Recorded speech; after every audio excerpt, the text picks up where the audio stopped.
Hello everyone, I'm Lucas from weekend.com. I was hired by a young couple to renovate this 4-room resale flat in Woodlands.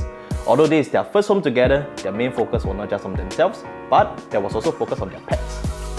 They have 2 cats and 2 parrots, so our goal was to create a space that's as pet-friendly as possible while making sure there's enough space for everybody. As this flat is quite old, the layout is quite different from most of the standard HDB flats. There were a few odd corners here and there, so we needed to think of ways to make them as useful as possible.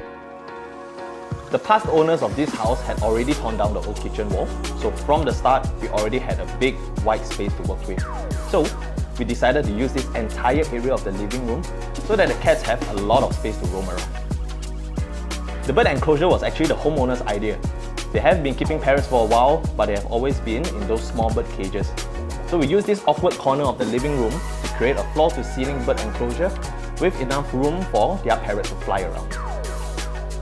So this entire space was used as the living room that left very little room for the kitchen. So instead, we shifted it into the old service yard. It's much smaller than your usual kitchen, but this was fine as the homeowners themselves are not heavy cookers. The built-ins were built with the cats in mind. They like to sleep together with the homeowners, so we thought that they could use some extra space to rest in. At the same time, it also lets us make good use of the niche at the side. Design-wise, we went with a darker colour theme to create a cozier vibe. It's also more timeless, so in the future, the homeowners can play around with their furnishings and accessories if they ever get bored. The owners wanted more wardrobe space as well as a small study, but due to space constraints, that was a bit tricky.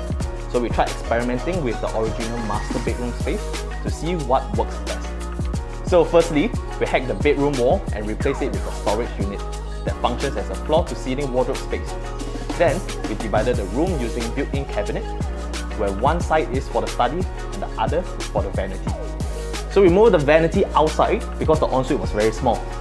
At the same time, we wanted the ensuite to feel more private, which was why we chose to use the cabinet as a divider instead of glass panels. So I don't personally own pets.